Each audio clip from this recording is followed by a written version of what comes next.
Hello विद्यार्थी मित्रों, अब हम आलसी चिंपू और समझदार कालू ये चित्र कथा को देखेंगे और इस चित्र कथा को सुनेंगे।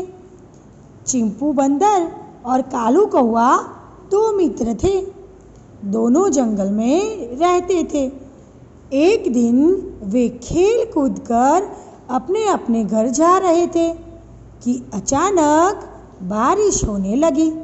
देखो बच्चों, चित्र में आपको दिखाई दे रहा है ना, आलसी चिंपू और समझदार कालू दोनों क्या है, पक्के मित्र है और दोनों खेल रहे हैं और अचानक से बारिश शुरू हो रही है। देखो, दूसरे चित्र में बारिश दिखाई दे रही है। बारिश आते ही कालू कौआ झट से उठकर पेड़ पर जा बैठा।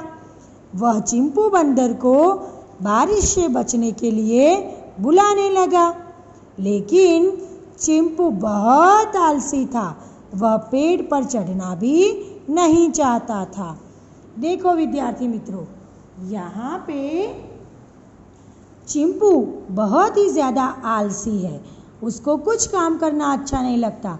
बारिश होते ही ये कालू तो उड़कर पेड़ के ऊपर बैठ गया, लेकिन इस चिंपू को ऊपर चढ़ने का भी उसको पेड़ के ऊपर चढ़ना भी अच्छा नहीं लगता है, यानी उसको आलस हो रही है। वह पेड़ पर चढ़ना भी नहीं चाहता था। उसके आगे अचानक बारिश बहुत तेज़ हो गई। देखो नीचे पानी भरा हुआ है ना, बारिश बढ़ रही है। चिंपू पेड़ के नीचे बैठा सुरक्षित स्थान के बारे में सोचने लगा। देखो, अब बारिश बढ़ रही है तो चिंपू को चिंता होने लगी कि अब मैं क्या करूँगा। तो अब वो सुरक्षित स्थान के बारे में सोचता है। देखो, चित्र में दिखाई दे रहा है। उसके बाद चिंपू दौड़कर एक गुफा के पास पहुँचा। देखो, चिंपू गुफा के पास चल जा रहा है, लेकिन वहाँ पे क्या है, गुफा तो भरी हुई है जहाँ वह स्वयं को भीगने से बचा सकता था, किंतु गुफा बहुत से जानवरों से और पक्षियों से भरी हुई थी।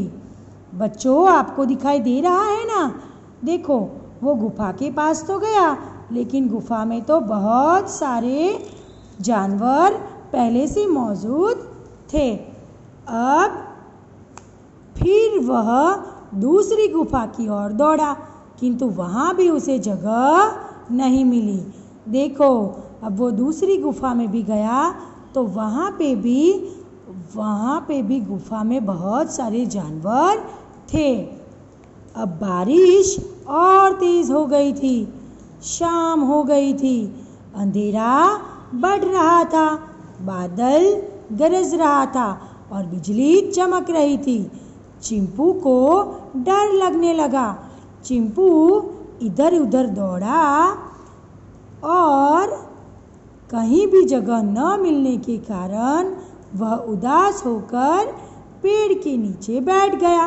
देखो, उसने बारिश तेज होने के बाद गुफा ढूंढी तो उसको गुफा में कहीं भी आश्रय नहीं मिला, क्योंकि गुफा में पहले से ही बहुत सारे जानवर जा चुके थे वहाँ पे, तो गुफा जानवरों से भरी थी।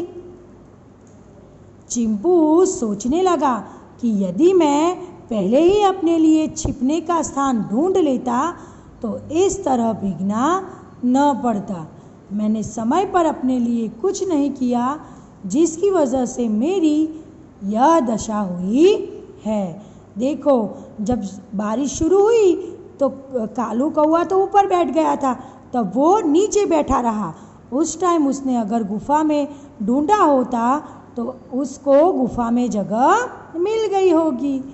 तो यहाँ पे हमने इस कहानी से हमने सीखा, समय निकल जाने पर पछताने से कुछ नहीं मिलता। आलस मनुष्य का सबसे बड़ा शत्रु है, यानी हमें किसी भी काम में आलस नहीं करनी चाहिए।